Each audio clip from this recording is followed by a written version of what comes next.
বাবা, তুমি? তোমার তো দাদার ওখানে কদিন থাকার কথা, এরই মধ্যে চলে এলে? না না, তুই একা এখানে থাকবি, কি খাবি না খাবি ভালো লাগছিল না, তাই চলে এলাম।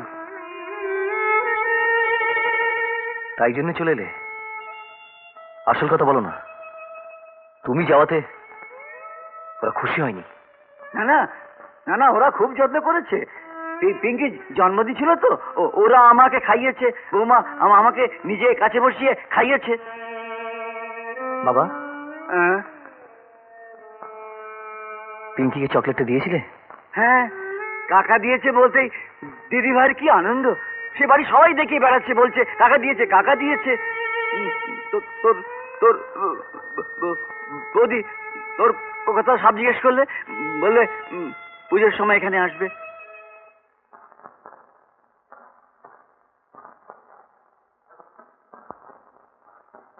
কি তুমি কম্পিটিশনে নাম দাও, দেখবি ঠিক জয়ী হবে। মনি, কার সঙ্গে কথা বলছিস? আমার বাবা। ও চলো। বাবা, নয়নের সাথে কথা বলছিলাম।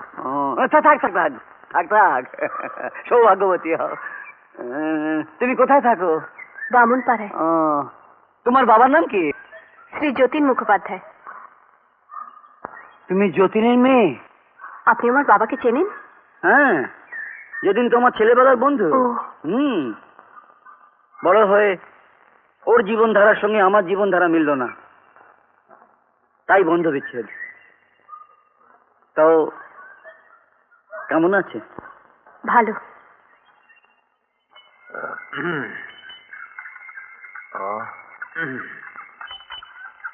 তাড়াতাড়ি চলো ভাই, তাড়াতাড়ি চলো।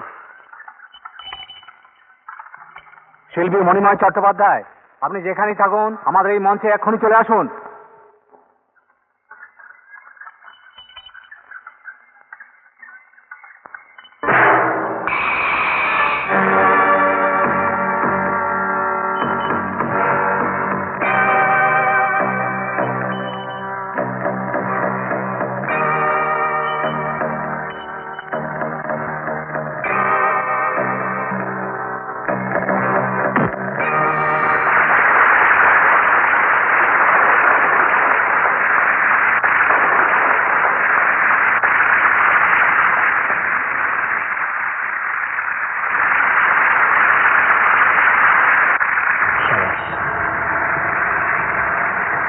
আজকের এই সঙ্গীত প্রতিযোগিতার শ্রেষ্ঠ সঙ্গীত শিল্পী মণিময় চ্যাটার্জি।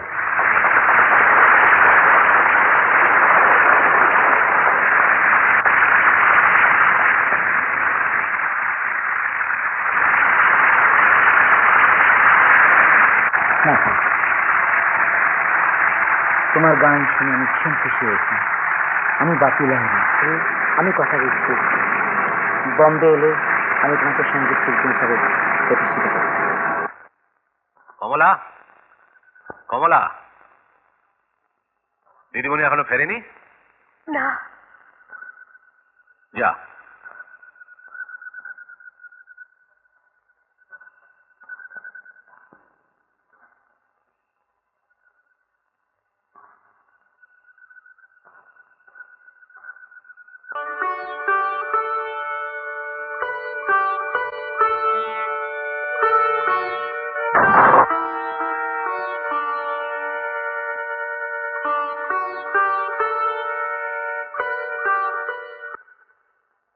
কোথায় যাওয়া হয়েছিল?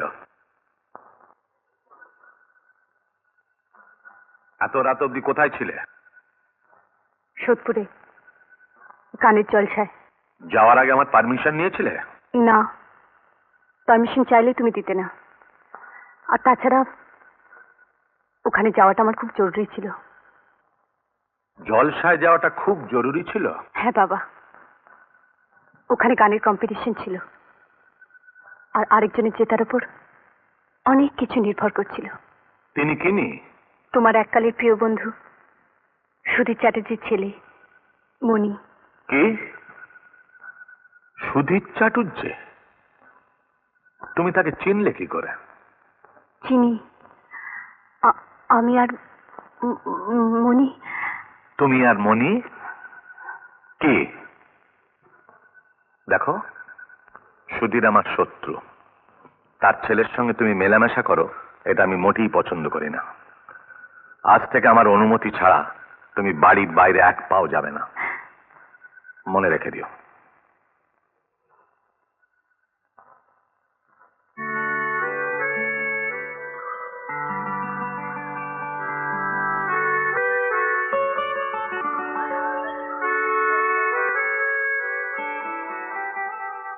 কোথায় যাওয়া হচ্ছে?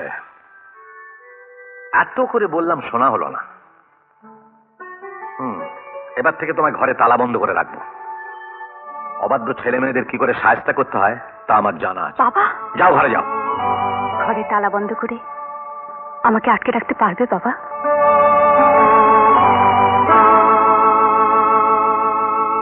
তুমি কি বলছো যতীন? আমি তো কিছুই বুঝতে পারছি না। তুমি ঠিকই বুঝতে পেরেছো সুধীর, তুমি আবার বুঝতে পারোনি। আজ থেকে 30 বছর আগে তোমার বাবা আমার বাবাকে ঠকিয়ে ওই বামুনপাড়ার বাড়ি থেকে আমাদের উচ্ছেদ করার চেষ্টা করেছিলেন। সেসব তো অনেক আগের কথা যতীন। তোমার বাবাই তো দলিল কারচুপি করে আমাদের তাড়িয়ে দিয়েছিলেন, আর সেসব তো চুকে বুকে গেছে। কিচ্ছু চুকে মুখে যায়নি। 30 বছর পরে তোমার ছেলেকে লেলিয়ে দিয়েছে আমার মেয়ের পেছনে প্রতিশোধ নেবার জন্য। এটা তোমার ভুল ধারণা যতীন। প্রতিশোধ নেবার হলে আমি সেদিনই নিতে পারতাম, তখন আমার বয়স অল্প ছিল, রক্ত গরম ছিল। আজ এই পাকা চুল নিয়ে চুলে পাকা বুদ্ধি খেলছে। তুমি বেশ ভালো করেই জানো সুধীর যে নয়ন আমার একমাত্র সন্তান, আর তার সঙ্গে তোমার ছেলের বিয়ে হলে আমার সমস্ত সম্পত্তিটা সে পাবে, মায় আমার বাড়ি পর্যন্ত। কিন্তু সেটা আমি কিছুতেই হতে দেব না। আমি একজন গরিব স্কুল মাস্টার, রিটায়ার করে নিজের সংসারে নিজের ঘরে আমি শান্তিতে কাটাবার চেষ্টা করছি। কিন্তু কেউ যদি মনে করে থাকে যে আমার এই শান্তির মধ্যে অশান্তি এনে দেবে, সেটা আমি কিছু সহ্য করবো না। কি করবে তুমি?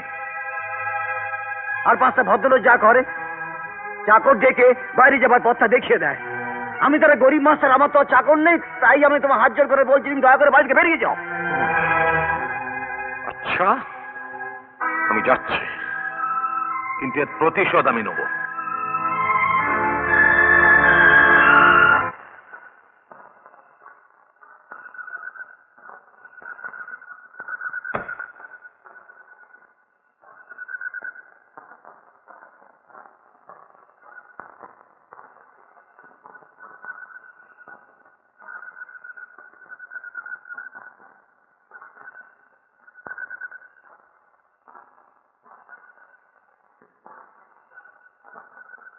নয়ন,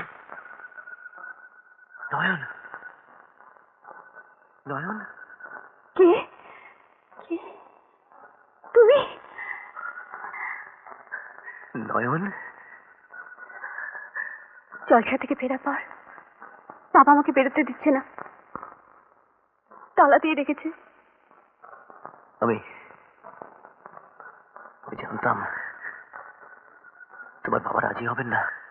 আমরা যেখানে এসে দাঁড়িয়েছি সেখানে আমার বাবার রাজি হওয়া না হওয়ার উপর কিছু নির্ভর করে মনি। না না নয়ন, না না।